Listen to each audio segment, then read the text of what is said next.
Are robots about to steal your dream job as an interior designer? Before you panic delete your Pinterest, let's get real about what AI can and absolutely can't do in creative work. Trust me, you're going to want to hear this before you start updating your resume. If you're an interior designer quietly wondering if AI is about to murder your career, you're not alone. I too love and fear AI. Please don't kill me, ChatGPT. If you're new here, my name is Sunny. I'm an interior designer just trying to keep up with the times. Let's talk about the big, scary question that is keeping a lot of designers up at night. Is AI going to replace us?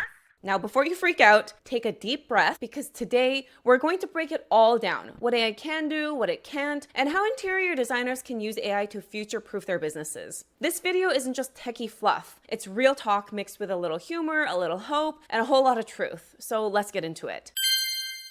Okay, let's just acknowledge it. AI is leveling up at the speed of something really fast. In just the last year alone, we've seen massive leaps. OpenAI released Sora, which generates entire videos from text prompts, not just clips, like actual cinematic quality footage. Think mid-century modern living room in Palm Springs at golden hour. Instant B-roll for your social media, and yes, I made that with AI. Midjourney is basically indistinguishable from real photos now. You want a sunlit Moroccan home with brass lighting and a hand-woven rug? Done. I made this image in like 2 seconds. Room GPT and Home Styler AI are letting people upload a photo of their living room and see fully redesigned options, layouts, styles, even shopping links. And let's not forget AI assistants that can order samples, schedule tradespeople, and write invoices while you sleep. Okay, the last one is still in beta, but it's coming soon. All of this sounds incredible and also kind of like a horror movie for creative professionals, like Black Mirror Interior Design Edition. But before we all start crying into our paint swatches, let's zoom out.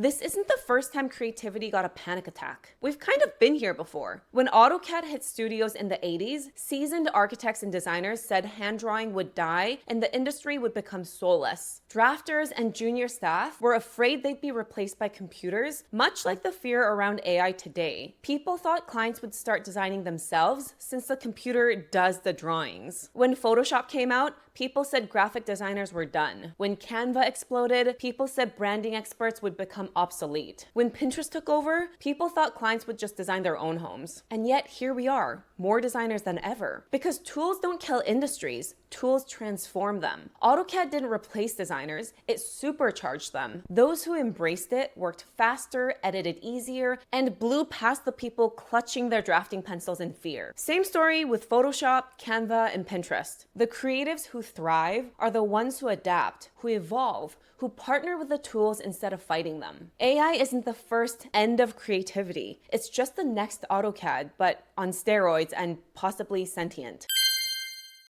Let's be brutally honest for a second. If your design process is just copy-pasting Pinterest looks, churning out beige on beige trend boards, and never digging deeper than whatever's in this week, then yes, AI can and will replace that. Because AI can already generate dozens of mood boards in any aesthetic, auto-select furniture based on measurements, budgets, and lead times, produce jaw-dropping 4K renders in minutes, write client emails, pitches, and price proposals while you're still choosing a font. This means a huge chunk of low-budget, templated e-design work is going to move to AI-powered platforms fast. They're cheap, lightning quick, and never ghost the client after a single awkward Zoom.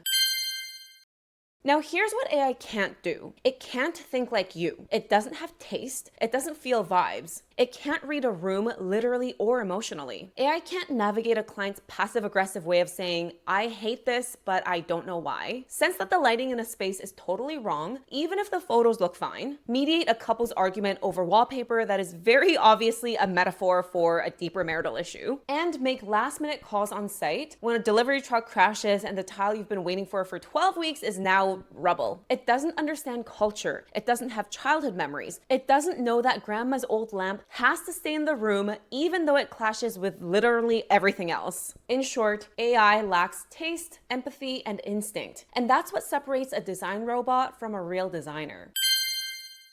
Although a beautiful home is for everyone, the ability to hire an interior designer is not. Interior design is a luxury service, and luxury clients expect a human experience. Think about it. Whenever you call a customer service line, what's the first thing you try to do? I immediately start smashing zero to speak to a real person. That desire for human connection becomes even stronger when we're talking about creating a beautiful home. High-end clients don't want to sit at a computer clicking through AI prompts, trying to figure out their style. They want someone who understands nuance, who can interpret their taste, who can guide them through emotional, expensive decisions with confidence and empathy. Design isn't just a transaction, it's a relationship. And that relationship is what makes luxury clients keep coming back. AI can provide tools, but it can't replace the trust, intuition, and elevated experience that human designers bring to the table. Any interior designer knows that the actual designing is like 20% of the job. The rest is emotional labor, project management, client education, diplomacy, scheduling, sourcing, vendor drama, budget recalculations, and disaster control. So unless AI learns how to schmooze a millworker, interpret client sarcasm, and call your electrician to yell about faulty sconces, you're safe. Design is so much more than pretty visuals. It's about solving problems with empathy and leadership. You're not just creating a space, you're crafting identity, peace, belonging, and no prompt can replicate that.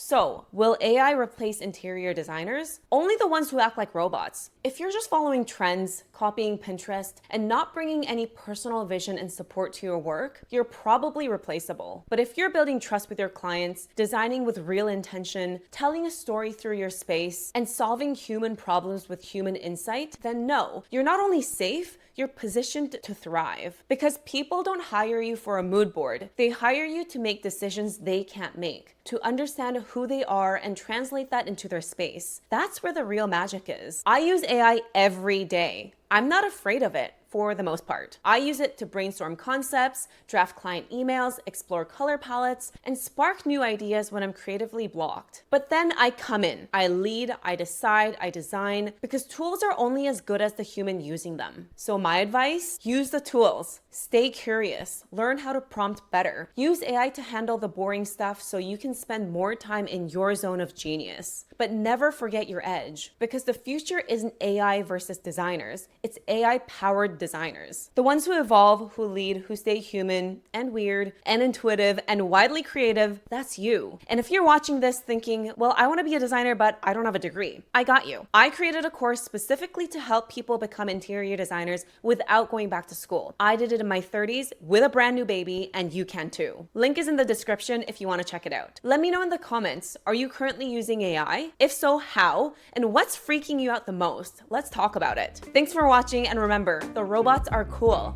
but they'll never replace your magic. Bye. Wow, I look like an egg.